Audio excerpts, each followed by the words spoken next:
രാത്രിയിൽ എനിക്ക് ഉറക്കമില്ലായിരുന്നു. പല രാത്രികളിൽ ഉന്നിച്ചിരി നേരം മുളിപ്പിക്കാൻ അതുപോലെ കാലിന് വേദനയായിരുന്നു. എൻ്റെ പേര് മാത്യു. എൻ്റെ പേര് കുഞ്ഞമ്മ. ഞങ്ങൾ തിരുവല്ല നിന്നാണ് വരുന്നത്. ഇതെൻ്റെ ഭാര്യയാണ്. ഞങ്ങൾ 10 വർഷമായിട്ട് കാലിൽ മുറിവുണ്ട്. അത് ഇതുവരെയായിട്ടും കഴിയുന്നില്ല. ഞങ്ങൾ പല ആശുപത്രി കയറി ഇറങ്ങി. ട്രീറ്റ്മെൻറ്റ് ചെയ്യുമ്പം കുറയും, പിന്നെയും കാലിന് നീരും വേദനയാണ്, കാല് പിടിച്ച് നടക്കാമെന്നില്ല. അങ്ങനെ കുറച്ച് 10 വർഷത്തോളമായി ഇതുകൊണ്ട് നടക്കാൻ തുടങ്ങി. 10 വർഷത്തിനടകം ഷുഗറും പ്രഷറും എല്ലാം അതുമുണ്ട്.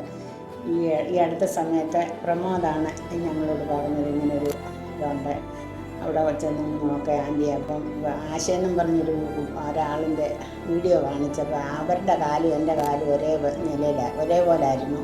അതങ്ങനെ കണ്ട് ഞങ്ങളിവിടെ വന്ന് 4 പ്രാവശ്യം ഇതെടുത്ത് കഴിഞ്ഞപ്പോൾ എൻ്റെ കാലിൻ്റെ വേദനയ്ക്ക് വളരെ കുറവുണ്ട്. എനിക്ക് രാത്രിയിൽ ഉറക്കമില്ലായിരുന്നു. എനിക്കിപ്പം രാത്രി സുഖമായിട്ട് കിടന്നുറങ്ങാം. ഞാൻ 20 പ്രാവശ്യം ഇതെടുത്തു. 20 പ്രാവശ്യം എടുത്തു കഴിഞ്ഞപ്പോൾ 15 കഴിഞ്ഞപ്പോൾ എൻ്റെ കാല് മുക്കാലും കരിയാൻ തുടങ്ങി. 20 പ്രാവശ്യം എടുത്തപ്പോൾ കംപ്ലീറ്റ് കാല് വരഞ്ഞ് നീരും കുറഞ്ഞു. അപ്പോൾ എനിക്ക് സുഖമായിട്ട് നടക്കാം. ഇതിലൊക്കെ വരിയായി എനിക്ക് സുഖമായിട്ട് കിടന്നുറങ്ങും.